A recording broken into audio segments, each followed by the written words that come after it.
Hello and welcome to BBC London. Coming up on the programme.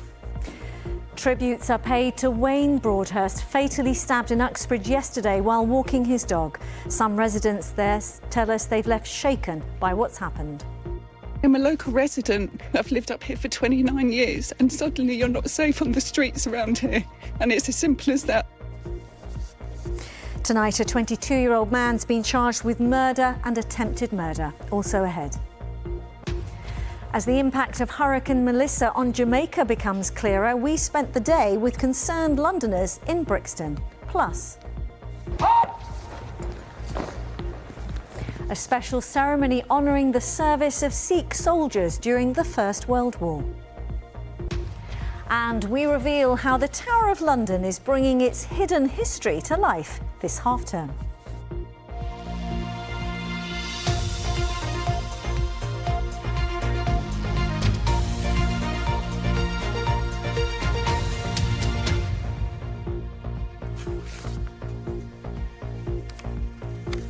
Good evening to you. Tributes have been paid to the man who was fatally stabbed while walking his dog in Uxbridge yesterday. Wayne Broadhurst was attacked along with two other people. Tonight, a 22-year-old man has been charged with murder and attempted murder. Our reporter Matt Graveling has spent the day in the area with a community still very much in shock.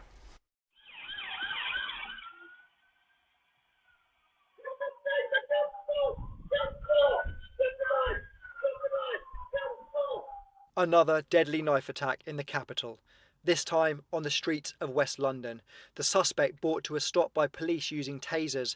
Tragically, not before the death of 49-year-old Wayne Broadhurst, killed while walking his dog. Police say he was not known to his attacker. Today, flowers continue to be left at the entrance to Midhurst Gardens, alongside candles and a Liverpool football shirt. Last night, this road in Hillingdon was the site of a vigil, but it was at 5 p.m. on Monday when it became a crime scene, in a knife attack which saw 3 people stabbed, including Wayne Broadhurst. A 45-year-old man was taken to hospital with life-changing injuries, and a 14-year-old boy was also injured. Police tasered a 22-year-old man before taking him into custody in an attack which has shocked this community. To be honest, I don't really feel safe walking around the streets of London anymore, like I used to when I was younger. 22-year-old Safi Dawood has been charged with murder, 2 counts of attempted murder and possession of an offensive weapon. Dawood is an Afghan national, granted asylum to remain in the UK in 2022, a detail which dominated many of the conversations I had with local residents today. For Patricia, who came to lay flowers, it's another crime that's left her feeling unsafe. I am a local resident. I've lived up here for 29 years and suddenly you're not safe on the streets around here. And it's as simple as that. Today, as police continue to search for more information surrounding the attack, one woman told of how a group of residents rushed onto the streets with baseball bats to protect one of the injured men, adding they saved his life. In a statement, Hillingdon Council said, "We're deeply shocked and saddened to hear about the death of one of our residents and understand the serious concerns our communities will undoubtedly share over this senseless act of violence." The Mayor of London, Sadiq Khan, added, "Knife crime and violence have no place on our streets." He says he's committed to doing all he can to keep Londoners safe. Safi Dawood will appear at Westminster Magistrates Court tomorrow. Matt Graveling, BBC London. Well, prior to that news tonight that a 22-year-old man was charged for murder and attempted murder, earlier this afternoon I spoke to the local Labour MP for Uxbridge and South Ruislip, Danny Beales, and I asked him for his reaction to how people in the community there were feeling. Yeah, I mean, it's a very difficult time for us in the community. I think many of us are shocked, appalled by the horrific events in the last few days, and our thoughts and our sympathies are with the victims, their family, and I think people want justice done swiftly, and also want answers to what happened, why it happened, and what can be done to prevent similar events in future. Now, we have heard some criticism on the ground that as the local MP, should there be more reassurance? Should you be doing more? You know, I have been in regular contact with the police. We've written to, me and my team have written to local organisations to provide support and offer any help that we can provide. we're writing in the next few days to local streets, local residents. We've made an open offer to the police to knock on doors in the nearby area when it's suitable. Obviously, investigations and forensic work has been ongoing, so it's not been suitable to do that. But as soon as that is complete, I intend to be on the doors speaking to people. I'm in touch with many local residents about this issue, and I'm also in touch with the Home Office about the issue as well. I'm meeting the Home Office tomorrow to press for a full review into what's happened. And are you concerned at all about the impact this particular tragic incident could have on community relations in your constituency, given tensions we've seen elsewhere? I think it's important that we all come together as a community at this time. We all want to see justice done for the victims and their families. We all want to see answers, and I'm committed to getting those answers for our community. And I think as a community, we don't want to see division sown. We don't want to see violence on our streets, and we need to be united in doing that and seeing that happen. There are clearly, as we've heard today, people worried in your area. What is your message to your constituents and to Londoners as a whole? Yeah, I hear their worries, I hear their concerns, I share them. I want answers too. I'm committed as our MP to leave no stone unturned, to press all government departments and all local organisations to provide a full review of what's happened, to outline the facts in full to local people and ensure we get justice, and ensure that steps are taken to learn from what's happened, to ensure we increase public safety and ensure incidents like this won't happen again in the future. That was the MP for Uxbridge and South Ruislip, Danny Beales, speaking to me a little earlier. You're watching BBC London. Good to have you with us. Lots more to come on the programme, including: is an ancient material making a comeback as this new stone structure in Earl's Court shows off its green credentials? And we reveal how the Tower of London is bringing its hidden history to life with some stories you wouldn't expect.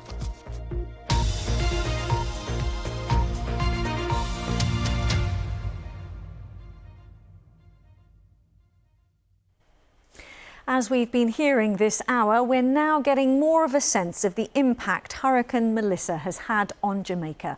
Much of the island is without power or phone service after the country's strongest ever storm. Many communities here in our capital have links to the Caribbean, and it's an anxious and worrying time for some Londoners. Bryony Williams has spent the day in Brixton. Let's try. An anxious wait for an update. Hello? On an unstable phone connection. Mother? How are you? Sorry to wake you. You're asleep. We just want to know if you're okay and what's the current situation there in Jamaica. She's good. This Brixton business owner made sure his elderly parents, who both live in Jamaica, got out of their house and moved to safety as Hurricane Melissa hit the island. What did you say to your dad when you wanted him to get out of his own home? I said, Dad, if you're staying at home, you're on a suicide mission. You'll be on your own. If there's any difficulties, you won't be able to assist yourself. And your wife won't be able to assist you. You'll be alone, and nobody in that category of storm will be able to come out to even render any assistance. They went to stay with my elder brother. Stafford's parents won't know when they'll be able to assess the damage to their property as those on the island deal with the aftermath of the strongest ever hurricane to hit Jamaica. For families in London who have loved ones there, it's a fraught time. They've had to go to higher land because their whole house is flooded. Because they're right down by the sea, they've had to move and relocate. We've just been getting barrels ready to send and just been praying. They're in our prayers every day. Very worried, especially I can't help. You know, that made me worried even more. Those of us who have loved ones there, we're making contact as much as we can, and really we're just hoping for them to make contact back with us. It's not so much about what we say. We need to hear from them and know that they're okay. And that's the ongoing worry. Still yet to hear from other relatives, to see how they're doing and how the nation is doing. some understandably anxious Londoners there. Well, we can join Bryony in Brixton now. Hi, Bryony. There will be people clearly wanting to help. Yeah, I mean, that's been the question on everybody's lips today. What can I do to help loved ones who are so far away rebuild their lives after such devastation? Now, there are legitimate organisations and charities who are helping with the relief effort that people can donate money to. But I've been speaking to the Jamaican High Commission this evening, and they're putting out advice and kind of asking people to really double-check websites, organisations, to make sure they're legitimate if they want to contribute any money. Thanks very much from Brixton. OK, let me bring you a roundup of some of the day's other news stories now. A teenager has been found guilty of murdering 16-year-old Harry Pittman, who was stabbed in the neck at a New Year's Eve event in North London nearly 2 years ago. A retrial found Reece Lloyd Hall from Westminster was found guilty by a majority of 11-1 after almost 8 hours of deliberation. Tributes have been paid to 20-year-old Messiah Rob, who was fatally stabbed in Lewisham yesterday afternoon. Described as a bubbly young man, he was attacked in Benin Street and died later in hospital. Police are urging anyone with information to please come forward. King Charles and Queen Camilla have visited Neasden Temple today to celebrate its 30th anniversary. They observed spiritual ceremonies and the social impact schemes that the temple works with, as well as meeting with the congregation and representatives from the community. And you can see more local stories and the very latest from where you live on the BBC News website. Now, Lime Bikes say they have fired a contractor after footage emerged of bikes being thrown from a van onto the street, leaving several partially damaged. Wait till you see this footage sent to the BBC, which appears to show multiple Lime Bikes being tossed from a white van into a dockless bike hire bay in Clapham last week. The person who filmed the incident and asked not to be identified told us that disruption is regular, saying they get 2 to 4 vans a night up to 1 a.m, even on weeknights, often blasting music. Well, a spokesperson for Lime said this kind of behaviour is totally unacceptable. Our team was alerted to the incident last week, and within 24 hours we had confirmation from our third-party contractor that the individual involved was permanently dismissed. Next, is ancient material making a comeback? Because a new structure in West London is made of stone with the aim of showing construction companies greener ways of building. Because as we know, the capital needs thousands of homes built every year. Our environment correspondent, Tom Edwards, can tell us more. A new structure in Earl's Court that could show a new lower carbon way of construction. This is made of stone, and those behind it hope it will show construction companies an alternative. The key point here is that this is 98% lower in its embodied carbon than fired clay, because it's simply out the ground. So even using diesel equipment to cut it out the ground, it's 98% lower than taking all those ingredients that you use to make fired clay bricks. Remember, they go in an oven, they have to be heated. So it's about lowering the embodied carbon of construction, back to where we were about 200 years ago. London's landmarks were traditionally made of stone, but modern methods use concrete, steel or clay bricks, and they're carbon intensive, which contributes to climate change. This demonstrator hopes to show that stone can once again be used as the main material. What we're doing here is demonstrating that you can build with natural stone in a way that saves about 90% of the carbon emissions compared to if you're building with steel or reinforced concrete. The demonstrator is on the site of the old Earl's Court Exhibition Centre. Thousands of homes and jobs are being created here. They want to have low carbon emissions. We're all really aware of the impact of the built environment on sustainability and on the environment itself. So for us, looking at how do you go beyond net zero, how do you really look at the future trends, future sustainable ways of developing through the built environment, it's a really important part of how we see the future of Earl's Court. The government's also promising over 1 million new homes, and that means to meet its carbon targets, new techniques need to be considered. Presumably this is more expensive than concrete and steel, but you think the price would come down? Today, like anything in its nascence, it's expensive today, and particularly this is slightly expensive because it's a very small example, but this can be industrialized, and if you put the amount of effort into industrializing this as you do into concrete or steel, then of course it could be really low cost. Experts here hope using these old techniques and materials could point the way to greener homes. Tom Edwards, BBC London. We shall see. Now, there are calls tonight for a crackdown on car cloning, which is leaving unsuspecting drivers with fines and penalty notices. Figures obtained by the BBC show more than 4,000 cases of number plate theft were reported across the southeast in just 5 years. One driver told us that she had fines totalling nearly £1,000 when her number plate was copied and used by criminals. Alex Bish has the story.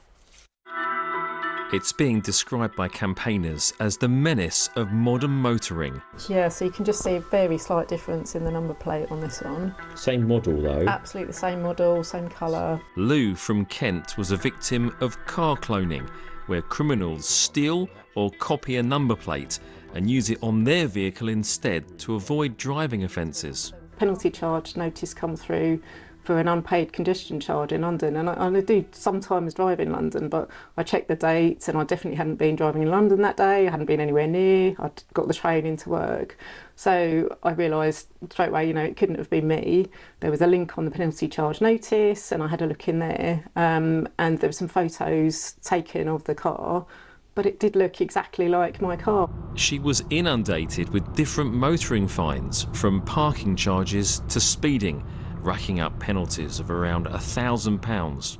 The penalty charges from London dried up, which was great, but then I suddenly out of the blue got a notice from West Yorkshire Police to say that I was being prosecuted for speeding, which again was really scary, and luckily I hadn't been anywhere near West Yorkshire at the time, so it was a bit easier for me to prove that I wasn't there. But I did just think, well, where on earth else am I going to get these charges coming through? What was it going to be for? Lou's one of many victims of number plate fraud. This programme's discovered thousands of plates have been reported stolen here in the southeast in the last 5 years, and thousands more congestion fines are being cancelled due to fears that cloned plates were used. Clean air zones, the ultra low emission zone in London, driving in bus lanes, and also you now have yellow box junctions, and also private car parks can use automatic number plate recognition cameras. So they are being used throughout all levels of motoring. So this is why some elements of our society are keen to try to avoid these offences and the penalties and fines that go with them. Anyone selling a number plate in the UK must be registered with the DVLA. They have to see proof of entitlement to the vehicle, and anyone buying a plate has to prove their identity. But a previous BBC investigation discovered plates were being sold online without all the checks. The Home Office says it's working with the police, the DVLA and other partners to crack down on these crimes. Alex Bish reporting there. Now, as this year's Remembrance Day draws closer, when we recognise and honour the service and sacrifice of those who fought and many who lost their lives in the First World War for our freedom. Among them were many soldiers from Commonwealth countries, and today Sikh soldiers who fought as part of the Indian Army were honoured at a special event in London. Our reporter Alice Bandukravi was also there.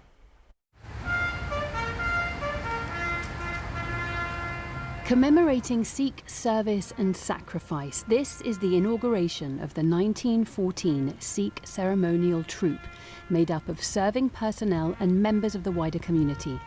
Alongside the Irish Guards and wearing historically accurate First World War uniforms in inclement weather, but this was nothing compared to what soldiers faced in the battlefields 111 years ago. They were called the Lions of the Great War, and it is widely acknowledged that Sikhs served with particular courage, loyalty and distinction. It wasn't a war of their making. It wasn't a war that they understood, a language that they never really know about, the weather, and most of them came from the villages, but when they were on the field, on the battlefield, They fought like lions. More than 100,000 Sikh soldiers fought in the First World War, and some Sikh battalions lost more than 75% of their men. Sikhs served in infantry, cavalry, pioneers, artillery, and they served in combatant and non-combatant forms, and they took heavy losses in every theatre of the war. Particularly on the Western Front, they didn't have the right uniforms. They initially thought they were coming to Suez Canal, but they were sent forward to France, so they had khaki for the summer, but they faced the harshest winter of Europe. Leading the ceremonial troop today, Major Daljinder Singh Verdi, whose own great-grandfather was one of those brave combatants.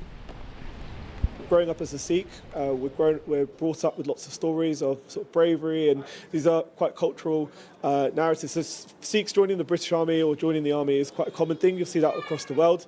I didn't want to be a pharmacist, so I joined the army, much to my parents' dismay, but they're really proud now, and I'm really grateful. It's been 11 years, and I'm just super grateful for all the opportunities the army's given me.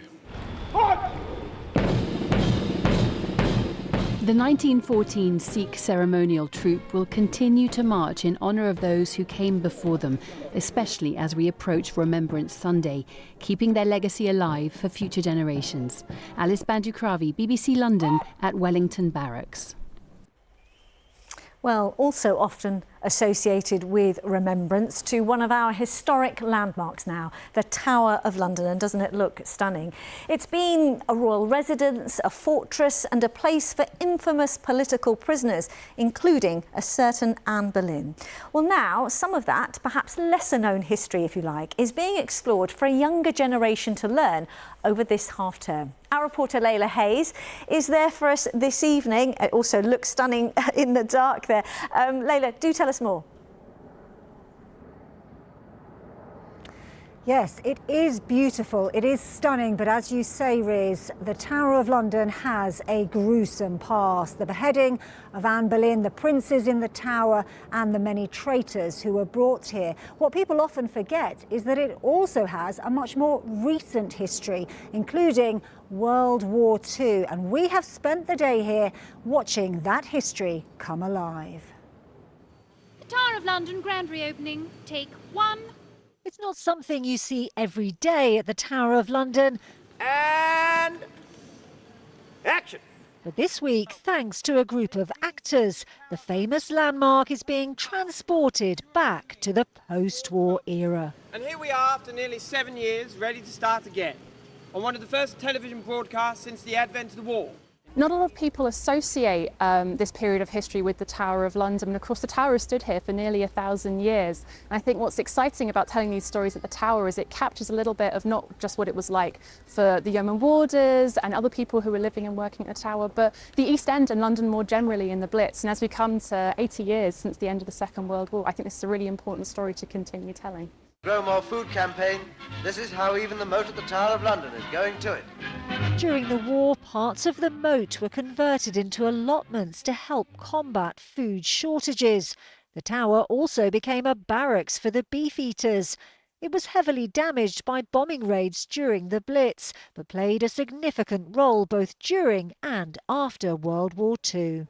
The tower closed to the public just before the war began, and its prized possessions, including the crown jewels, were moved to a secret location, later revealed to be Windsor Castle. We might be out the war, but there's still rationing going on.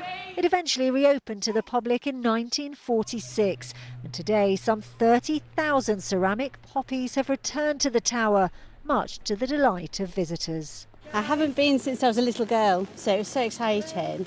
And I was born on Remembrance Sunday, so I had to come and see the poppies. So yeah, it was great.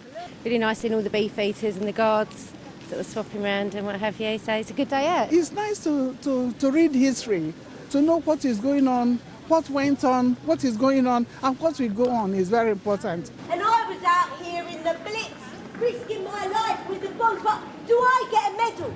The flight camera action event is on until the 2nd of November, and it's hoped that by recreating life after the war, this iconic building will reveal even more about its history.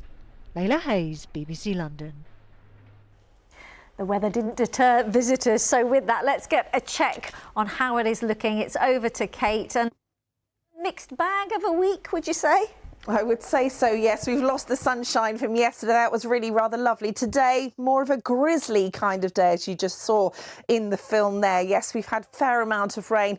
And these clouds, there's been a lot of that through today. First thing this morning, if you were up early, there was a little glimmer of brightness at sunrise, but that was it. The rain took over. But the good news is that rain is finally starting to clear. It's moving away south and eastwards. It should have gone by now. And we're left overnight with largely clear skies. With the clear skies, colder air moves in and it is going to feel quite chilly, much chillier than it has been at night. Minimum temperature, low single figures, around 3 or 4 Celsius away from central London. Central London staying about 6 or 7. But it paves the way for a rather bright start tomorrow morning. Loads of sunshine around for Thursday morning itself. As we head through the afternoon, you'll notice the wind just start to strengthen a little bit. With that, we're going to see a bit more cloud. Still some bright spells, still some sunny spells. Temperatures tomorrow similar to today at around 14 Celsius. Now that cloud is actually an approaching front. Now you can see it here, driven by this area of low pressure, pushing the cold front towards us, going to bring us some rain overnight. Now it kind of fizzles out as it heads past us. By Friday morning it should be dry, but we are looking at a showery picture for Friday. Still some bright, still some sunny spells, but some fairly pokey showers moving in as well. A blustery day, those showers potentially quite squally. Temperatures on Friday a little bit milder though, 17 Celsius. Now as we head further through the week, overnight Friday into Saturday, another cold front moves through. But it should have cleared as we head into Saturday morning. And if we're lucky, we might just get away with it for Saturday. Maybe 1 or 2 showers, but we're also going to see some sunny spells as well. Largely dry, temperatures at around 14 Celsius. A drier day as well as we head into Sunday. But the temperature is going to drop. It's going to feel quite chilly for Sunday, 13 Celsius. And as we head into next week, yes, the temperature makes a little bit of a recovery. We get up into the mid-teens Celsius. We'll see some sunny spells, but on the whole it is turning a little more unsettled as we head through next week as well. Very autumnal, Riz. OK, Kate, as always, thank you. And that is where we leave you. More stories, of course, on our website. And don't miss on our Instagram and Facebook, The Londoner, who's just started a women's plane spotting club that's already got a waiting list. Definitely worth taking a look. From me and everyone on the BBC London team, thanks for watching and have a lovely evening. Bye-bye.